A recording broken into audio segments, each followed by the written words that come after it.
환자분들이 등이 아프다, 소화가 안 된다 같은 증상으로 검사를 받곤 하시는데 이미 늦었습니다. 혹은 등 통증 때문에 정형외과에서 진통제나 좀 받아볼까? 이렇게 하시면서 초기 진단을 놓치는 게 대부분이죠. 평소에 유심히 봐야 할 게 뭐냐면, 안녕하십니까, 연세 인어의원 류호성 원장입니다.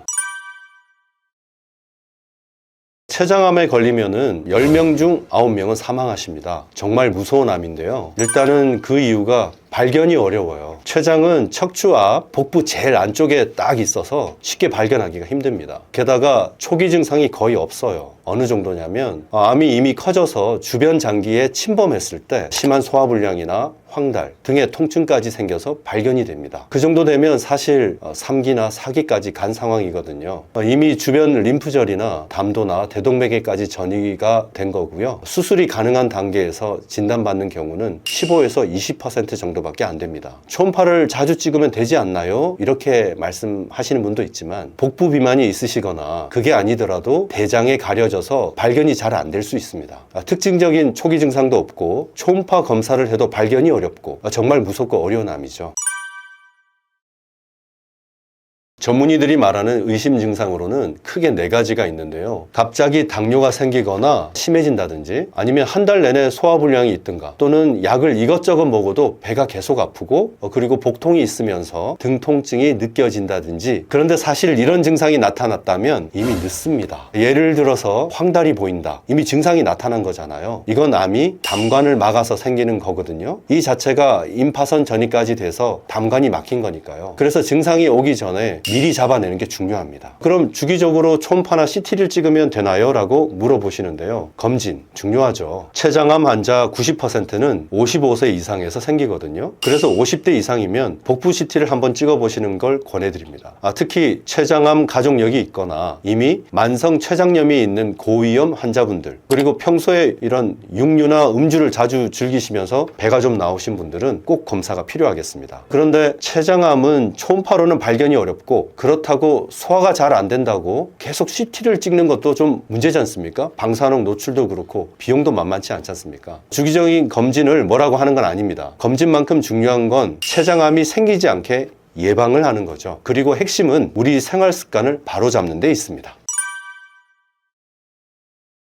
사실 정상인 몸에서도 암세포는 생깁니다. 면역 시스템이 이걸 없애줘서 괜찮은 거죠. 그런데 이 시스템이 제 기능을 못할 때가 문제가 됩니다. 이상이 생겼을 때 면역 기능이 약해지면 암이 커지는 거고요. 여기에 영향을 미치는 것에는 여러 가지 요인이 있는데, 일단 크게 2가지로 얘기를 합니다. 첫 번째는 유전적인 어떤 그런 문제가 있다. 두 번째는 대사 기능이 망가질 때, 우리가 스트레스나 염증이나 아니면 환경 독소에 노출되면은 이를 감지하는 자율신경계 기능에 이상이 생길 수가 있습니다. 그러면은 후천적인 유전 이상이 생기고, 그 이상 때문에 당뇨같이 에너지 대사에 문제가 생길 수가 있어요. 그러면은 우리 면역 기능에도 이상이 생길 수가 있는 거죠. 스트레스나 염증, 발암물질, 환경 독소에 노출되거나 이를 감지하는 자율신경계 이상이 생기면 후천적인 유전 이상이 생기거나 아니면 당뇨처럼 에너지 대사 이상이 생깁니다. 그 결과 세포에 에너지 공급에 이상이 생기면 면역 시스템에도 오류가 생겨서 암세포 같은 돌연변이 세포를 제거하지 못하게 됩니다. 이 중 가장 위험한 건 스트레스, 정신적인 것과 신체적인 것 모두 포함합니다. 정신적 스트레스는 흔히 아시는 것처럼 수면 문제, 과로, 업무나 학업이나 사람에 대한 스트레스, 이게 해소가 잘 안 되는 게 지속되는 거고요. 신체적 스트레스는 주로 음식, 밀가루나 설탕같이 정제탄수화물을 먹거나 자주 음주한다던가 육류를 너무 많이 먹거나 혹은 일회용품을 자주 사용하시거나 이런 것들이 몸 안에 염증을 만들어요. 그 염증이 온몸에 퍼지면 피부가 가렵고 트러블이 생길 수가 있죠. 이런 스트레스는 그냥 독이나 다름없습니다. 독이 계속 들어오는데 몸이 버티질 못하겠죠. 그럼 면역이 떨어지고 췌장암이 생길 수가 있습니다. 그래서 평소 이런 스트레스를 줄이고 해소해 주는 게 정말 중요합니다. 더도 말고 덜도 말고 2가지는 꼭 지켜주십시오.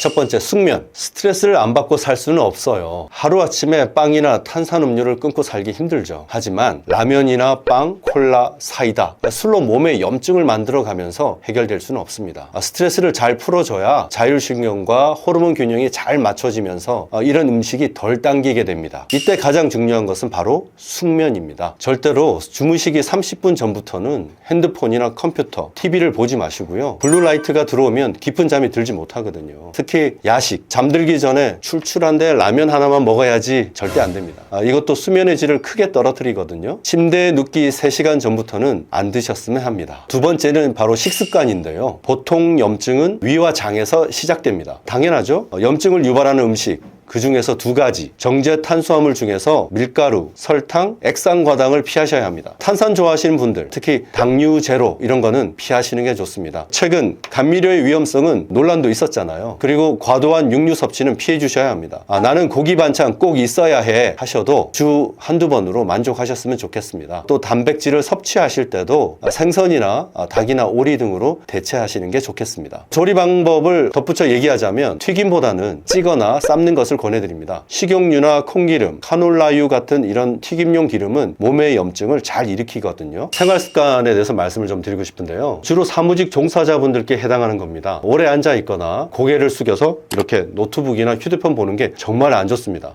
췌장이 건강하려면 적절한 산소와 영양 공급이 되어야 하는데요. 그러려면 혈관이 건강해야 합니다. 그리고 혈관조절센터인 자율신경계는 바로 척추에 있어요. 여기에 계속 압박을 받으면 산소나 영양 공급이 안 되게 되죠.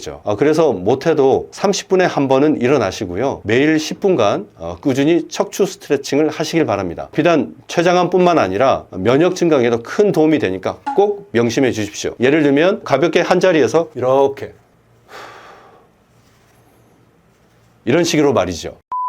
마지막으로 이제 말씀드리자면 췌장암은 조기 진단이 어렵고 전이가 잘 되면서 치료가 어렵습니다. 5년 생존율이 11.4%밖에 안 됩니다. 그리고 증상이 나타났다면 이미 병기가 많이 지나가 있습니다. 그러면 생기기 전에 예방이 중요하지 않겠습니까? 그런 만큼 평소에 생활습관, 식습관을 잡는 게 중요합니다. 제대로 된 검진은 물론 우리 몸속 면역 시스템이 비정상 암세포를 잘 없애려면 면역계가 정상적으로 작동하게끔 건강한 라이프 스타일을 지켜야 되겠죠. 지금까지 연세이너의료원 류호성 원장이었습니다. 감사합니다.